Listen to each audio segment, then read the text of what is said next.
네, 안녕하세요. 예, 아주 오랜만에 무역학 강의를 다시 찍습니다. 예, 책도 다 팔렸다 그러고 그래가지고 다시 이 책을 다시 할 수밖에 없었어요. 예, 관세직도 특별히 이제 7급 공부하시는 분들이 그 소수인데다가 그 어디에서 좀 잘 챙겨주지를 못하고 있는데 저마저도 챙기지 않으면 안 될 것 같아서 이번에 책도 다시 쓰고 그리고 이제 강의도 다시 찍기로 했습니다. 예.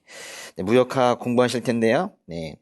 그 앞에 그 머릿말 보시면은 네, 여기다가 무역학의 시험범위라고 해놨어요. 한번 보세요.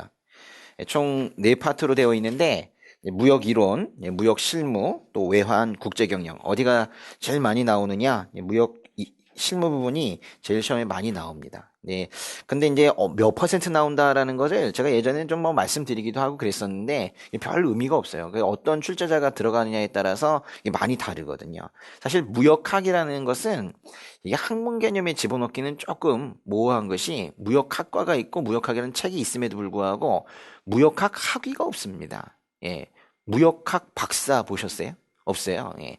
경제학 박사 또 경영학 박사 그 교수님들이 실제로는 이 무역학과에 재직하시면서 얘들을 가르치고 있죠. 그래서 보시면은 그래서 어떤 분이 뭐 국제 경영, 해외 투자 뭐 이런 것들을 전공하신 분이 시험 출제에 들어가시면 유독 그 부분이 많이 나와요. 근데 최근에 그 부분이 좀 많이 나왔는데요. 이 끝에 있는 이 국제 경영 파트 있죠. 이 부분이 참 많이 나왔었어요.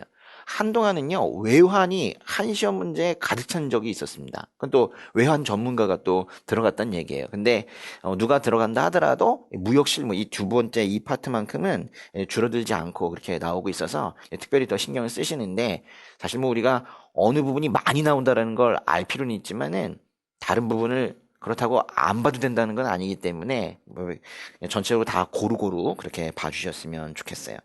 일단은 제 수업도 그렇고 이 책도 그렇고 전체 시험에 나오는 비중만큼 그렇게 배정을 해서 하도록 하겠습니다. 본문으로 한번 들어가 보세요. 네. 8쪽이네요. 8쪽. 예. 무역의 정의 뭐 이런 것들 자체는 시험에 나오진 않습니다. 너무 간단한 거니까요. 예, 무역은 주고받는 거네요. 한번 읽어보시고 그 페이지의 8쪽에 맨 밑에 있는 거 하나만 좀 보실게요. 우리나라의 무역은 어떤 체계로 가고 있는가? 우리나라의 무역은요. 처음에는 허가제였어요. 좀 통제가 심했다는 거죠. 등록제였다가 신고제였다가 그것마저도 폐지가 되어서 지금은 뭐래요? 완전 자유화 별표 이거예요. 그래서 혹시라도 이제 우리나라 이제 무역업에 어떤 등록제가 있다느니 신고제가 있다니 그러면 그건 옛날 얘기하고 있는 겁니다. 2000년부터 시작해서 우리나라는 완전 자유화 되었습니다. 지금은 정부의 허가를 받아야 무역할 수 있는 시대가 아니라 자신의 의지에 따라 그냥 할 수 있는 시대가 되었죠. 그 다음 페이지에 보시면요. 무역을 또 아주 간단하게 정의를 했는데 바로 수출과 수입입니다. 그죠? 수출과 수입을 합치면 그거를 무역이라고 하는 거예요. 근데 이제 그런 어떤 사전적인 정의를 가지고 이제 시험에 낼 수는 없기 때문에 대무역법상 수출과 수입의 정의에 대한 설명으로 옳지 않은 것은 이런 문제는 나올 수가 있거든요. 그래서 이제 우리가 꼭 기억해야 되는 것이 요겁니다. 대무역법상 밑줄 쳐보세요. 대무역법상 수출과 수입의 대상이에요. 이 별표. 요거는요. 이렇게 해서 한 문제를 물어볼 수 있을 거예요. 이게 한 문제입니다. 대무역법에서는 수출과 수입을 어떤 식으로 정의하고 있는가 한번 보시죠. 일단은 대무역법상 수출과 수입의 대상이 있어요. 근데 대상이 여기 보니까 세 개가 있다는 게 중요해요. 하나는 물품이고요. 그 다음에는 용역인데 그 세 번째 거는 그 동그라미로 치기도 어려울 만큼 긴데요. 전자적 형태의 무채물 이렇게 표현합니다. 전자적 형태의 무채물. 이거 중요합니다. 네. 하나하나 보시는데요. 그러니까 물품만, 손에 잡히는 물품만이 무역거래 대상이 아니라 용역과 전자적 형태의 무채물이라는 것도 대무역법상 무역의 대상이다라는 뜻이에요. 물품은 지급수단은 아닙니다. 지급수단이 뭐예요?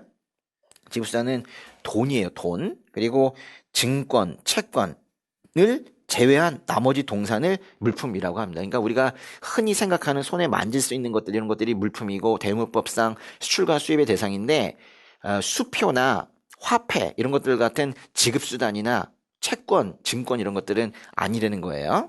이거 이제 제외라는 말 좀 알아두시고요. 지급수단 등을 포함한 동산 그러면 안 되는 거예요. 그 다음에 이제 용역은요, 이 다양한 것들이 다 무역거래의 대상이 되는데, 요즘에는 뭐, 실제로 국경을 통해서 물건이 오고 가고 이런 것들이 없다 하더라도 우리나라 사람이 일본 사람에게 서비스를 해주는 거예요. 일본 사람이 미국 사람에게 상담을 해주는 거예요. 뭐 이런 것들도 다 무역했다라고 표현을 합니다. 우루과이 라운드 이후에 서비스 무역이라는 표현 자체가 실제로 생겼죠. 예. 여기 보시면 경영 상담업, 법무 관련 서비스업, 그런데 그 다음에도 보니까 회계 및 세무 관련 서비스업, 엔지니어링 서비스업, 뭐뭐뭐, 자문업, 서비스업, 뭐 이런 표현들 쓰고 있어요. 보니까요. 한마디로 하면 이 용역이라는 건 가장 대표적인 단어는 바로 서비스입니다. 예. 서비스예요, 서비스. 예. 그래서 서비스를 수입하고 수출할 수 있다. 뭐 이런 뜻이에요. 그 다음에 이제 세 번째 보시면 전자 형태의 무채물인데 이거는 요즘에 좀 많이 있죠. 뭐 게임을 파일 형태로 거래를 한다든가 또는 영상을 그 파일 형태로 거래한다든가 만질 수는 없잖아요. 그렇지만은 이것도 분명히 국경을 통과하면서 거래가 되고 있거든요. 전자적 형태의 무채물. 한마디로 하면 여기 나온 것처럼 소프트웨어입니다. 그래서 요거는 또 한마디로 소프트웨어다 이렇게 생각하시면 돼요. 그래서 세 가지를 꼭 알아두세요. 여기 나온 것처럼 물품, 서비스, 소프트웨어를 주고받고 그 국제 간에 하게 되면 그것을 무역한다. 그렇게 표현하는 법이 뭐예요? 그게 대무역법입니다. 예. 그런데 이제 대무역법에서는 이건 이제 조금 전에 말씀드린 이 세 가지 뭐였죠? 물품, 서비스, 소프트웨어는 수출과 수입의 대상인 것인데 그거를 어떻게 하는 게 수출이고 수입인 거냐? 그거를 매매하는 거 수출 수입이냐? 맞다 이게 매매하는 거 돼요. 그러면 교환하는 거 그것도 된다는 거예요. 빌려주는 거 빌리는 거 빌려주고 빌리는 걸 임대차라고 하잖아요. 이것도 되고요. 사용할 수 있도록 하는 것도 여기에 들어가요. 또 증여도 되죠. 이게 다 되는 겁니다. 그래서 그 앞에 있는 이 세 가지 이 물품, 용역, 서비스 등을 매매, 교환, 임대차, 사용대차 하는 것들이 다 되는 거예요. 특별히 여기서는 뭘 따로 얘기하고 있냐면 이 물품을 특별히 얘기하고 있어요. 물품이 매매 등이 되는 게 수출이라고 하는 거예요. 근데 니은본에 보시면은 여기도 대상은 물품인데요. 이 물품을 지금 어떻게 하고 있대요? 보세 판매장에서 외국인에게 국내에서 생산된 물품을 매도한대요. 매도한다는 건 파는 거죠. 보세 판매장이 뭡니까? 우리 관세법 공부할 때 같이 배우시긴 하지만은 보세 판매장은 면세점 얘기하는 겁니다. 그러니까 면세점에서 외국인에게 메이드 인 코리아 국산품을 파는 것도 그것도 대무역법에서는 수출이라고 하고 있는 거예요. 그 다음에 이제 디귿번도 마찬가지로 물품과 관련되어 있는 건데요. 물품의 동그라미 유상으로 돈 받고 이런 뜻이에요. 돈 받고 외국에서 외국으로 물품을 인도하는 거래요. 그러니까 우리나라 사람은 이제 한국에 있긴 한데 일본에서 미국으로 물건을 보내면서 그 대신 우리가 돈을 받는 겁니다. 일본산 물품을 미국으로 보내면서 그 거래를 주도한 우리가 돈 받는 거 이런 것들도 수출 수입이다 이렇게 말을 하는 거예요.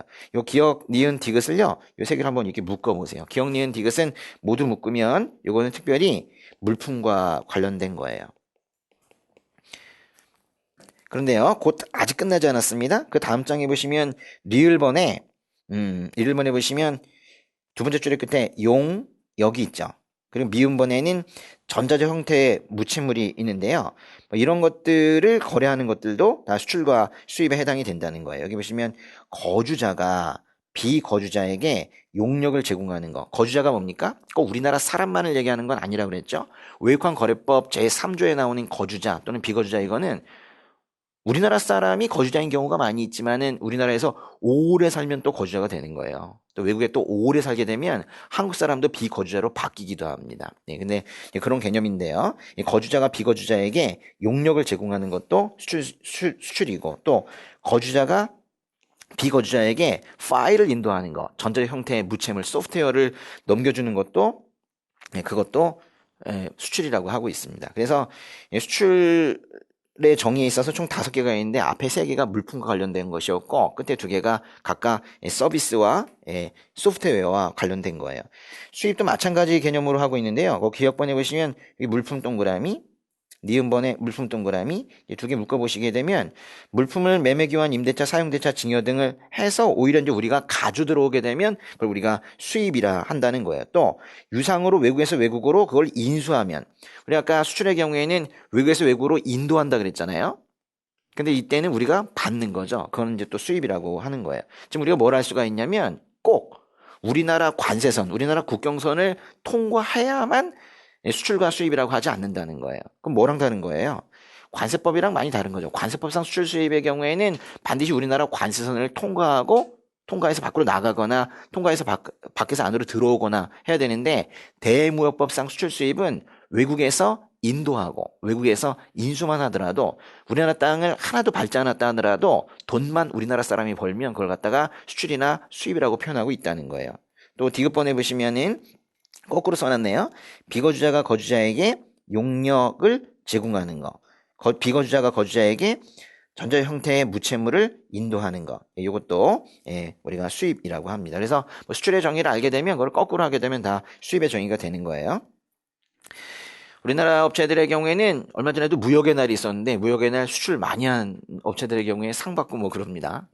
수출 실적과 수입 실적을 그래서 이제 계상을 하게 되는데, 뭐 수입 실적은 그렇게 중요하게 여기지 않는 것 같아요. 근데 수출 실적이 높으면은 은행에서 대출도 쉽고 하기 때문에 또 무역의 날 상도 받고요. 그렇기 때문에 수출 실적, 수입 실적을 그 인정하는 기준, 그 계산하는 기준을 대무법에 두고 있는데, 지난번에 또 이게 또 한 번 시험에 나온 적이 있습니다. 한번 보시죠.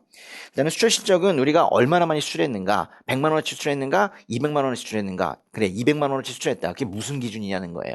우리나라 부산항에서 일본으로 갈 때 우리나라 공장에서 출발한 가격 기준이냐, 부산항에서 출발 기준이냐, 일본 도착 기준이냐, 도대체 뭐냐는 거예요. 여기 보시면은 우리나라 수출 실적 인정 금액은, 이거 중요합니다. 별표 뭐예요? 수출 통관액 FOB 가격 기준이에요. 무슨 가격 기준이라고요? FOB입니다. 이걸 꼭 기억해야 돼요. FOB 가격이면 이게 우리 나중에 경영거래 조건 배우겠지만은, FOB라는 건 Free On Board 줄임말인데요. On Board면 보드라는 게 배 가판인데요. 배 가판에 on, 선적하고 나면 free, 그 수출자가 프리하다는 거예요. 그래서 배에다 물건 실을 때까지 가격을 우리가 FOB 가격이라고 그래요. 만약에 일본으로 수출할 때 부산항에 배가 떠 있다면 부산항에 배 위에 물건을 선적할 때까지의 가격, 그게 FOB 가격인데, 딱 그때 그 가격이 수출 실적이 된다는 거예요. 그런데요, 또 중요한 건 중개무역일 때예요. 중개무역일 때. 중개무역은 뭡니까? 말 그대로 제3자가 중개하는 그런 무역인데요. 중국에서 물건을 사다가 우리나라 부산항에 잠깐 머물렀다가 일본으로 가게 되는 거예요. 이런 것들이 바로 중개무역이죠. 이게 중개무역은 분명히 수출이 있고 수입이 있어요. 먼저 수입을 했다가 수출을 하게 되는 거예요. 자기가 사다가 파는 겁니다. 그냥 물건은 A에서 B로 가는데 이 C라는 사람이 중간에 도와주기만 하는 이 정도 수준이 아니고, 중개무역이라는 것은 사다가 파는 거예요. 이렇게 되는 거 아니겠습니까? 한번 거기 좁지만 한번 그림을 한번 그려보세요. 중국이 있고 이제 우리나라가 있고 이제 일본이 이렇게 있지 않습니까? 자, 이럴 때 우리나라까지 오는 가격이 있을 거예요. 그런데 우리나라에서 나가는 가격이 있는데, 만약에 우리가 100달러에 사다가 150달러에 팔았다면 얼마를 번 겁니까? 50달러 번 거죠. 그래서 이제 100달러치를 사다가 150달러로 보냈다라고 할 때 이 100달러와 150달러의 기준이 뭐냐는 거예요. 이 100달러는 우리나라 도착할 때까지 가격이거든요. 그래서 이때 가격이기 때문에 이건 보통 우리가 CIF 가격이라고 그래요. CIF 가격은 우리나라 도착할 때까지의 인슈런스와 프레이트까지 모든 운임과 보험료까지 다 포함한 가격을 말해요. 그리고 이제 여기서 나갈 때 이 150달러로 나갔다라고 하는 건 이것도 우리나라 나갈 때 다 우리나라 기준입니다. 그러니까 우리나라 도착했을 때 가격과 우리나라에서 나갈 때의 가격을 가지고 우리가 중개 차익을 계산하는데요. 또 나갈 때 가격이면 여기서 온 보드하고 나서 수출자가 더 이상 부담하지 않는 적재하는 가격, 그걸 뭐라고 한다고 그랬어요? FOB 가격이라고 한다고 그랬죠. 그래서 요거는 FOB 가격 기준으로 하게 되는 거예요. 그러니까 우리가 중개 차익이 50달러라고 얘기한다면 뭐에서 뭘 빼는 거예요? 150달러에서 100달러 뺀다는 건 FOB 가격에서 CIF 가격을 뺀다는 겁니다. 한번 보세요. 중개무역에 의한 수출의 경우에는 수출금액 FOB 가격에서 수입금액 CIF 가격을 공제한 가득액. 그래서 가득액이라는 건 우리가 얼마나 얻었느냐, 지금 그걸 얘기하고 있는 거죠. 뭐 이런 것들은요, FOB, CIF 이런 것들은 자리바꿈만 해도 그 충분히 낼 수 있는 것이기 때문에 이런 부분들은 잘 알아두셔야 됩니다. 그 다음에요.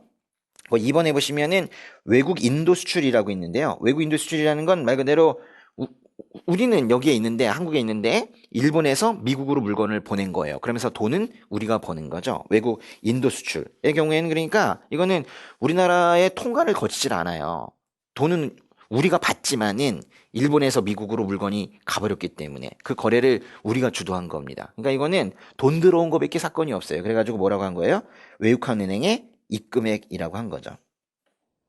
근데 밑에 보시면은 뭐 25조 제1항 2호 감옥에 수출액도 외국한 은행의 입금액이라고 그랬고, 저게 뭔지 몰라도요. 또 원형어로 의한 수출, 이것도 뭐 외국한 은행의 확인분이라고 그랬고, 그 다음에도 외국한 은행을 통해 입금하고 금액이라고 그랬고, 그 밑에 전자 형태의 무채물의 경우에도 외국한 은행을 통해서 입금 확인한 금액이라고 그랬어요. 그래서 밑에 보시면 그래서 이거는 용역의 경우이고 이건 무채물의 경우인데, 용역이나 무채물의 경우에는 실제로 물건이 오고 가고 통관이 되는 게 없기 때문에 그런 것들의 경우에는 모두가 다 돈을 얼마나 벌었는가, 통장에 얼마 찍혔는지 그걸 기준으로 한다는 거예요. 근데 제가 여기에 지금 이렇게 파란색으로 밑줄 쳐놓은 것들이 있죠. 저 위에 있는 거는 물품과 관련된 것이긴 하지만 2번부터 쭉 해서 6번까지 있죠.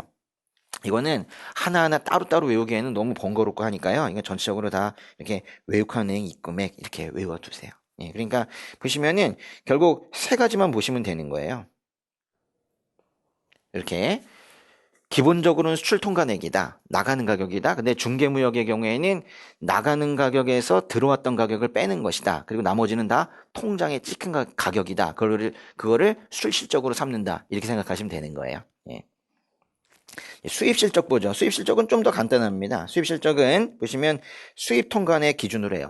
하여간에 이 실적은요, 무조건 우리나라 경계를 기준으로 하는 거예요. 수입의 경우엔 들어오는 가격이니까 우리나라에 들어온 가격, 아예 중국에서 출발해서 우리나라에 도착한 가격, 그걸 갖다가 CIF 가격이라고 하는 거예요. 그리고 이제 나머지는 다 또 용역이나 부채물의 경우에는 또 뭐라고 그래요? 똑같이 외국한 은행에, 위에 거는 외국한 은행에 입금 확인된 거, 우리가 벌은 거니까 입금이 됐다고 하는데 이건 이제 우리가 보낸 금액이죠. 지급액 이렇게 표현을 하는 거예요. 너무 간단하죠? 예. CIF 가격이고 또 외국은행 지급액이고. 네.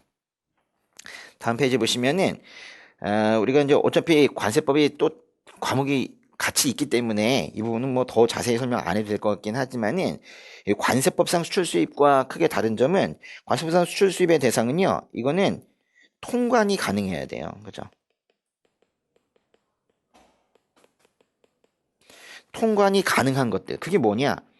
지게차로 뜰 수 있어야 되고 손으로 만질 수 있는 것들, 그런 것들을 우리가 유형제 또는 뭐 유채물이라고 말하는데요. 이런 것들만 관세법에서는 수입의 대상이라고 합니다. 근데 대무법에서는 그렇지 않았었죠. 서비스도 무채물도 들어간다는 거예요. 그래서 수출 수입의 정의가 시험에 나왔을 때에도 그것이 무엇을 기준으로 묻고 있는지를 여러분이 좀 잘 보셔야 되고, 그 밑에 나온 이제 무역의 특성은 우리가 뭐 상식적인 수준에서도 이제 알 수 있는 내용들인데 혹시 모르니 한번 좀 보겠습니다. 일단은 1번에 보시면은 무역의 특징, 재화 생산 요소의 이동이 제한된다 그랬는데, 그러니까 말하자면 재화, 생산 요소 이런 것들의 이동이 제한이 된다 그랬지 안 된다는 건 아니에요. 좀 어렵다는 거죠. 이제 물건이 오고 가고, 또 생산 요소라는 것은 뭐 자본, 노동 뭐 이런 것들인데요. 그런 것들이 오고 가는 것이 좀 쉽지 않다라는 거지 안 된다는 건 아닙니다. 특별히 이제 장거리 운송이 이제 수반이 되는데 멀리 가잖아요. 그렇기 때문에 비용이 많이 들죠. 그렇죠? 비용도 국내 거래에 비해서 매우 크다라는 거예요. 그러니까 결국 비용을 줄여가는 것이 또 무역 거래에서 매우 중요하겠죠. 이제 두 번째 특징은 국제적인 상관습의 의존도가 높다라는 거예요. 여기서 이제 상관습이라는 것은 사람들이 오랫동안 무역 거래를 하면서 생긴 말 그대로 관습인데요. 이런 식으로 하더라. 어느 나라와의 관계에서는 이런 식으로 이런 타입으로 하더라라는 어떤 폼이 있거든요. 어떤 정형화된 어떤 거래 형태들이 있어요. 그걸 갖다가 국제 무역 거래에서 그 각자가 주장하는 관습을 따라가긴 힘들기 때문에 국제적인 상관습을 통일적으로 한번 모아가지고 규범을 만든 거예요. 국내도 법이 있지만은 국제적으로 통일 규범을 만들었습니다. 그래서 국제 상관습의 의존도가 높기 때문에 그 상관습을 그대로 반영을 한 국제 상관습을 표준화한 이런 구체적인 규칙이 제정이 되는 것이 국제무역의 특징입니다. 예, 앞으로 이제 요 UCP나 인코텀즈 이런 것들과 같은 국제적인 규칙, 사실 이게 우리 시험의 또 포인트거든요. 예, 자세히 배우게 될 겁니다. 그 다음에 뭐 지금 항공운송도 있고 육로운송도 있지만은 여전히 해상 의존성이 매우 높습니다. 바다로 움직인다고요. 무슨 특징이 있겠어요? 위험하잖아요. 근데 우리 뭐라고 하냐면 해상 위험에 노출될 가능성도 크다고 합니다. 그러니까 해상 위험에 노출될 가능성이 크니까 사고 날 가능성이 높으니까 뭐 들겠어요? 보험 들지. 그래가지고 해상보험 분야가 함께 발전한다라는 거예요. 네 번째 특징은 위험이 높대요. 하여간의 무역에는요, 위험이 많습니다. 사실 근데 뭐 이거는 관점의 차이인데 위험이 높으니까 여기에 뛰어드는 사람들이 또 고수익을 또 창출하게 되는 겁니다. 수익도 중요하긴 한데 한 번의 위험으로 많은 걸 잃을 수 있기 때문에 무역거래는 항상 각각 어느 어디에 위험 요소가 있는지 잘 알고 시작을 해야 되는데요. 이 보시면은 무역거래는 격지자 간의 거래. 격지자 간의 거래라는 건 이거는 멀리 떨어져 있는 거래라는 거예요. 멀리 떨어져 있는 사람이니까 혹시라도 물건 보냈는데 돈이 안 와. 돈을 보냈는데 물건이 안 와. 쫓아가봐도 유령회사인 경우도 있고 그래요. 상품을 상대국으로 공급하고 대금 회수를 하지 못할 위험이 있죠. 여기서 이제 이 대금 회수를 하지 못할 위험이라는 건요. 돈 못 받을 위험을 뭐라고 하냐면 이런 거를 신용 위험이라고 그래요. 신용 위험. 아주 무역거래에 있어서 대표적인 위험입니다. 알아두시고. 그 다음에 두 번째 줄에 보시면은 돈은 보냈는데 상품을 입수하지 못할 위험이 있어요. 아, 이것도 좀 심각하네요. 이런 거는 뭐라고 하냐면 이런 것들은 상업 위험이라고 그래요. 상업 위험. 이 두 개가 양대 위험입니다. 돈 보냈는데 물건 못 받거나 물건 보냈는데 돈 못 받거나 하는 이 두 가지 위험이 가장 큰 거죠. 그러면 질문, 신용 위험은 누구에게 노출된 위험이에요? 수출자입니까? 수입자입니까? 수출자겠죠? 수출자가 돈 못 받을 위험인 거죠. 또 상업 위험은 그 반면에 이거는 돈을 보냈는데 물건을 못 받을 수입자가 감당해야 되는 위험이 바로 상업 위험입니다. 이런 두 가지 위험만 있느냐? 또 그게 아니에요.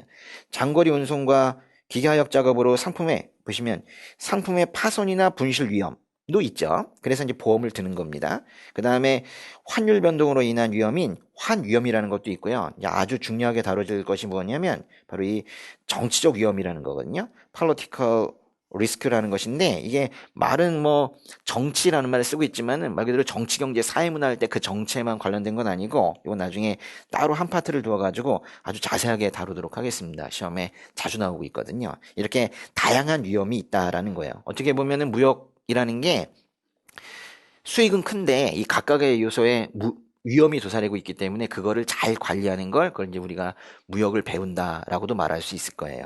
예. 다음 페이지 보시면은 고도의 산업 연관성을 가진다라고 하는 건데 이건 뭔 뜻이냐면 국제 무역이 잘 돼야 국내 산업도 잘 된다는 거예요. 또 국내 산업이 잘 될 때 이제 국제 무역으로 또 연결이 되고 그렇게 한다는 것이죠. 그래서 국내 산업 발전으로 이어진다 그 얘기예요. 그래서 뭐 국내는 다 죽었는데 수출은 잘 되고 이게 아닌 거죠. 특별히 우리나라의 상황을 보세요. 수출이 어떻게 되느냐에 따라서 국내 상황이 직접적으로 연결이 되고 있죠. 또 주로 매매 계약의 형식으로 이루어진다라고 했는데 이건 뭔 뜻이냐면요.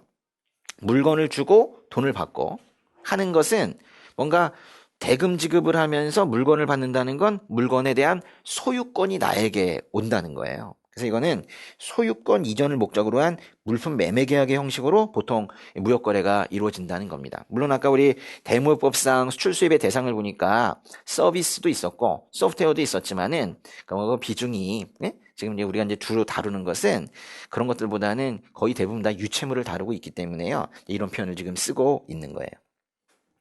무역의 3대 성격은 아주 간단한 것인데도 예전에 한번 물은 적이 있었어요. 무역의 3대 성격은요. 이게 누구를 위해서 하는 것이냐 약간 그런 차원인데요. 무역은 여러분이 만약에 무역을 하신다면 누굴 위해서 해요? 자신을 위해서 합니까? 국가를 위해서 합니까? 아, 국가를 위해서. 예, 국가를 위해서 하는 거예요. 그래서 여기 보시면은 제일 중요한 성격은 니은번에 있는 국민 경제적 성격입니다. 예. 그래서 이제 국민 경제적 성격이라는 것은 이 무역 거래라는 건 뭐 사실 뭐 일반 개별 기업들이 돈 벌려고 하고 있지만 그 돈 벌려고 하고 있는 그런 상황 속에서 결국 국민 경제, 국가에 크게 이익을 준다는 거예요. 그래서 보시면 국가의 기본 이익이 매우 이제 우선시되고 국민 경제적 공익을 달성하는데 또 이제 무역이 크게 기여한다는 거예요. 자신은 그런 생각이 없었을 수도 있죠. 그냥 뭐 나 돈 좀 벌어야지 했지만은 그렇게 하는 동안에 국가에 크게 기여하게 된다는 거예요. 그래서 국민 경제적 성격이 제일 중요하고요. 그러면서 따로 개별 경제적 성격이 있는 거예요. 이게 개인이 하는 거니까요. 사적인 물품의 매매 활동이기 때문에 개별 경제적 성격이 있다고도 말합니다. 그런데요. 내가 돈 벌려고 시작했는데 국가도 잘 되는데 생각해보니까 나의 물건이 전 세계로 돌면서 만약에 컴퓨터 쪽이다 하면 전 세계적인 정보통신 산업 발달에 내가 기여도 하게 되는 거예요. 또 뭐 환경과 관련된 환경 오염 방지와 관련된 물품을 내가 개발을 해서 수출을 한다면 전 세계에 환경 오염을 방지하는 데 내가 또 기여도 할 수 있는 거예요. 그래서 이걸 갖다가 세계 경제적 성격이다 이렇게도 표현을 합니다. 그래서 내가 무역을 하는 것은 첫 줄의 끝에 지구촌 전체 후생을 극대화하는 데에도 이제 기여하는 그런 행동이 된다는 거예요. 그런데 이 중에서 제일 중요한 건 뭐라고요? 중간에 끼어있는 국민 경제적 성격이 여기서는 제일 중요한 겁니다. 개별적인 차원, 국가적인 차원, 세계적인 차원 중에서도 이 무역은 국가적인 차원이 제일 중요하다는 거예요. 그래서 그거를 정리한 문장이 바로 위에 있는 두 번째 줄인데요. 보시면 국민 경제를 중심으로 한 복합 경제적인 성격을 가진다. 여기 별표 이거예요. 뭘 중심으로 합니까? 예, 국민 경제를 중심으로 한 또 하나의 성격은 복합 경제적 성격이래요. 그러니까 여기는 무슨 경제적인 성격이라는 말이 총 4번이 나온 거예요. 개별 경제적 성격, 국민 경제적 성격, 세계 경제적 성격, 실제로는 복합 경제적인 성격. 그럼 이제 사이선다가 어떻게든 나올 수가 있겠죠. 예. 예, 상품의 이동 방향에 따른 그 무역의 그 종류를 좀 보도록 하겠습니다. 이게 무역의 종류는요, 무엇을 기준으로 하냐에 따라서 무역의 종류가 다 달라지는데 이 부분도 아주 기본 문제로 하나씩 나오고 있어요. 직접 무역이라는 건 이거는 여기 있는 그대로 제3자의 개입이 없는 겁니다. 딱 두 사람만 있는 거예요. 물건 파는 사람, 사는 사람 있는 걸 우리가 직접 무역했다 그래요. 그 밑에 있는 간접 무역은 말 그대로 제3자가 개입을 하는 겁니다. 뭐가 시험에 나오겠어요? 뭐 직접 무역이야 너무 간단해서 뭐 나오겠습니까? 그러니까 이 간접 무역 쪽이 중요하게 되는 거겠죠. 특별히 보니까요, 말도 정말 비슷하게 생긴 두 개가 나왔는데 중개 무역과 중개 무역에 요거 두 개 구분하는 문제가 또 나옵니다. 중개와 중개는 달라요. 예, 중개는 양쪽을 그냥 도와주는 거예요. 마치 그 신랑 신부 그 만나기 전에 그 중매쟁이가 이렇게 연결시켜 주는 거 있죠. 중매쟁이가 연결시켜 주고 자기가 결혼하나요? 그 이상하죠. 예, 그냥 뭐 어떤 때 뭐 옷 한 벌 얻어 입고 뒤로 빠지잖아요. 커미션만 받고 뒤로 빠지는 그런 것이죠. 근데 이제 밑에 있는 중개 무역의 경우에는 자기가 직접적인 수출과 수입의 당사자로서 수출을 하거나 수입을 하는 거예요. 직접 사가지고 파는 이런 방식인 거죠. 그래서 이제 중개 무역은요, 계약 체결을 도와주는 중매쟁이 같은 그런 상황인데, 그래서 보시면 뭐가 수익이래요? 중요한 건 어떤 식의 수익 형태를 가지느냐로 따지는 거예요. 중개무역은 연결시켜주고 나서 중개 커미션을 받아요. 중개 수수료가 수익입니다. 근데 중개무역은요, 이거는 사다가 파는 거거든요. 중국산을 사다가 100달러에 일본에다가 150달러에 팔아. 그러면 50달러를 챙길 수가 있는데 그 50달러를 중개 차익이라고 그래요. 그래서 중개무역은 무엇을 수익으로 합니까? 중개 차익을 수익으로 합니다. 이건 제일 중요한 말이 수익이 무엇이냐라는 거예요. 예, 중개 수수료가 중요하냐? 중개 수수료가 수익이냐? 중개 차익이 수수료냐? 이걸 가지고 구분을 하시는 거예요. 그 다음에 나오는 이 통과 무역이라는 건요, 말 그대로 통과하는 건데요. 수출물품이 수출국으로부터 수입국으로 직송되지 않고 부득이하게 제3국을 통과하는 경우 제3국의 입장에서 본 무역 형태다. 이건 중요한 말이 또 이 제3국의 입장이라는 것도 알아야 돼요. 한번 보세요. 이제 이게 세 나라가 있는데 A라는 나라, B라는 나라, C나라가 있을 때 A에게서 이제 C로 이제 물건이 가야 되는데 이렇게 가야 되는데 어쩔 수 없이 B를 거쳐야 되는 것이죠. 그럼 이제 이 B 나라 입장에서 우리나라를 통과하네 해서 통과 무역이라고 하는 거예요. 근데 왜 이렇게 꼭 가야 되나요? 그러면 스위스라는 나라 아시죠? 스위스는 바다가 없습니다. 만약에 스위스에서 우리나라로 해상 운송을 하려면 반드시 다른 나라를 거쳐야 돼요. 스위스는 내륙 국가이기 때문에 스위스에서 보통 이제 우리나라로 올 때는 서쪽으로 가가지고 프랑스를 거쳐서 우리나라로 오든가 아니면 남쪽으로 내려가서 이탈리아를 거쳐서 우리나라로 오게 되어 있거든요. 반드시 다른 나라를 통과할 수밖에 없는데 만약에 스위스 물품이 이탈리아를 통과해서 우리나라로 온다면 이탈리아 통과할 때 거기 운송하는 사람들이 돈 좀 벌죠. 거기서 또 물건 내려주고 올려주고 하면서 또 돈 좀 버는 돈 좀 버는 이탈리아 사람들이 생긴다는 거예요. 그래서 여기 보시면은 제3국의 입장에서 제3국 통과를 할 때의 운임보험료, 통과수수료, 각종 노임 이런 것들을 수익으로 하는 거예요. 뭐가 수익입니까? 요게 수익이에요. 그러니까 지금 수익 중심으로 다 보셔야 돼요. 제3국을 통과할 때 운임보험료, 통과수수료, 각종 노임 이 비국가에서 사람들이 고용이 되어가지고 운송도 하고 물건도 내리고 할 때 버는 돈 그거를 통과무역의 수익이라고 표현을 합니다. 스위치 무역은 말이 좀 멋있어서 그런지 이 중에서 제일 시험에 많이 나왔는데요. 스위치 무역엔 별표를 좀 많이 해놓으세요. 스위치 무역. 스위치 무역은 뭔가 이렇게 똑딱똑딱 바꾸는 건데요. 우리 스위치 똑딱똑딱 하잖아요. 뭐 이렇게 바꾸는 건데 어떤 느낌인가 한번 보세요. 출자와 수입제 간의 매매 계약이 체결이 되고 중요한 건 물품이 직접 인도가 된대요. 한번 그림으로 볼까요? 그러면 A에게서 B로 물품이 직접 인도가 된대요. 물품은 이렇게 가는 것이죠. 그런데 이제 문제는 뭐냐면 A가 B에게 이제 물건을 보냈는데 B가 뭐라고 그랬냐면 나는 엔화로 받고 싶다 그랬어요. 엔화로. 근데 A 국가는 달러밖에 없는 거예요. 이거 어떡하나. 그랬더니 이제 C라는 국가에서 그럼 우리나라를 거쳐서 가라. 그럼 이제 내가 달러도 있고 엔화도 있으니까 중간에 바꿔가지고 보내주겠다라고 할 수가 있는 거예요. 그래서 그런 경우에 그러니까 제가 거꾸로 설명했는데 A에서 B로 이제 물건이 갔을 때 이거 물건 간 거 거꾸로 설명하는 게 낫겠어요, 그죠? B에서 이제 A에서 물건을 가고 돈을 지불해야 됐을 때 이제 B는 엔화로 달라고 하는데 A가 달러밖에 없을 때에는 C라는 다른 국가를 통해서 이 대금을 지급하면 되는 거예요. 그래서 이제 대금은 아마도 이렇게 가게 되겠죠. 그래서 어쩔 수 없이 대금 지급을 위해서 제3국이 하나가 더 끼어드는 요 C국 입장을 반영을 해보면 이런 거는 우리가 스위치 무역이라고 표현을 합니다. 그래서 여기 보시면요. 대금 결제만은 제3국의 업자를 개입시킨다. 이 부분이 제일 중요한 거예요. 대금 결제만은 제3국의 업자, 그 사람을 스위처라고 그래요. 근데 이 스위처가 중간에 끼어들어서 대금 결제를 도와주면서 뭐 그냥 도와주진 않겠죠. 이 사람이 받는 수수료를 뭐라고 하냐면 스위처가 받는 수수료를 말 그대로 스위처 커미션이라고 하는데 이거를 수익으로 하는 거예요. 지금 계속해서 뭘 얘기하고 있습니까? 무엇이 수익의 형태인가예요. 스위처 커미션이 수익인 형태가 스위치 무역입니다. 그 다음에 우회무역이라는 건요, 말 그대로 돌아갔다라는 뜻인데, A 국가에서 B 국가로 바로 이제 무역이 이루어져야 되는데, 다른 C 국가를 통해서 이렇게 갔다는 거예요. 바로 가지 못하고.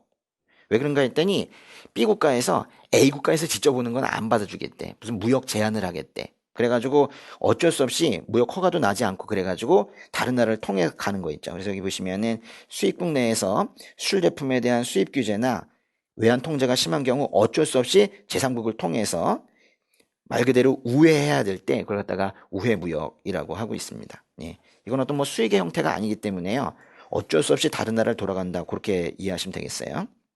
벌써 여기 5개나 나와 있기 때문에 이거 가지고 사지선다 만드는 거는 어렵지 않은 일입니다. 잘 알아두시고요. 조금 쉬었다가 더 다양한 거래 형태 보도록 하겠습니다.